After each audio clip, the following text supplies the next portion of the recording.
একবার ভাবুন তো ২৫০০ বছরেরও বেশি পুরনো এক জ্ঞান ভাণ্ডার এতদিন ধরে যে একটা নির্দিষ্ট ভাষার গণ্ডিতেই বাধা ছিল সেটা আজ প্রথমবারের মতো বাংলায় কথা বলতে শুরু করেছে। চলুন আজ আমরা সেই অবিশ্বাস্য সফরের গল্পটাই শুনি। সালটা ছিল ২০১৪। বাংলা ভাষা আর সংস্কৃতির ইতিহাসে এটা কিন্তু একটা বিশাল বড় মাইল ফলক। কারণ ঠিক সে বছরই মহানির্দেশ নামের একটা অতি গুরুত্বপূর্ণ বৌদ্ধ ধর্মগ্রন্থ প্রথমবারের মতো বাংলায় প্রকাশিত হয়। এটা আসলে শুধু একটা বইয়ের প্রকাশনা ছিল না, বরং জ্ঞানের এক নতুন দরজা খুলে যাওয়ার মতো ঘটনা ছিল।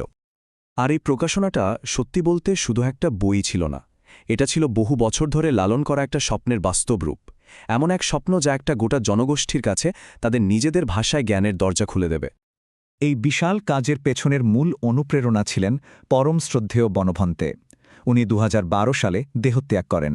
তার সারা জীবনের স্বপ্নই ছিল যে এই অমূল্য জ্ঞান যেন সাধারণ মানুষের কাছে তাদের মাতৃভাষায় পৌঁছাতে পারে। বনভন্তের এই স্বপ্নকে সত্যি করার জন্যই কিন্তু এগিয়ে আসেন কয়েকজন নিবেদিত প্রাণ মানুষ। তার দেখানো পথ ধরেই ৪ জন ভিক্ষুর একটা দল এই কঠিন অনুবাদের কাজটা নিজেদের কাঁধে তুলে নেন। আর এটা প্রকাশের দায়িত্ব নেয় ২০১২ সালে তৈরি হওয়া ত্রিপিটক পাবলিশিং সোসাইটি। আচ্ছা, তো এই যে প্রাচীন গ্রন্থ মহানির্দেশ, এটা আসলে কি? চলুন এবার একটু এর গভীরে ঢোকা যাক। দেখুন, মহানির্দেশ কিন্তু সরাসরি বুদ্ধের বলা কথা নয়। এটাকে বলা যেতে পারে এক ধরনের অফিসিয়াল স্টাডি গাইডের মতো। এটা লিখেছেন বুদ্ধের অন্যতম প্রধান শিষ্য সারিপুত্র, যেখানে বুদ্ধের কিছু গভীর শিক্ষাকে সহজ করে ব্যাখ্যা করা হয়েছে। এখন দেখুন, বৌদ্ধ ধর্মগ্রন্থের যে বিশাল ভাণ্ডার মানে ত্রিপিটক, সেখানে এই মহানির্দেশের অবস্থানটা ঠিক কোথায়?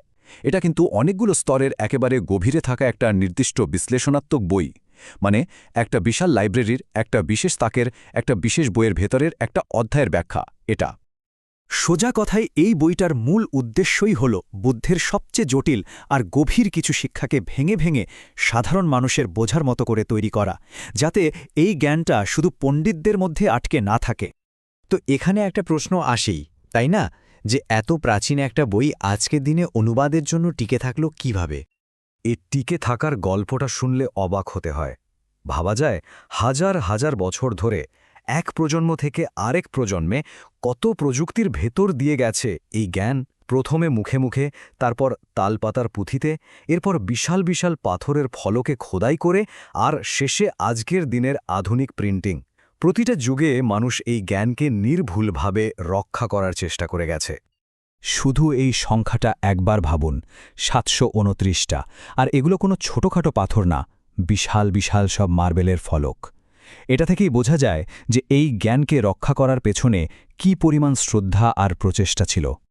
চলুন এবার বইটার ভেতরে একটু উকি দেওয়া যাক, দেখি এর মধ্যে ঠিক কী ধরনের জ্ঞান আছে।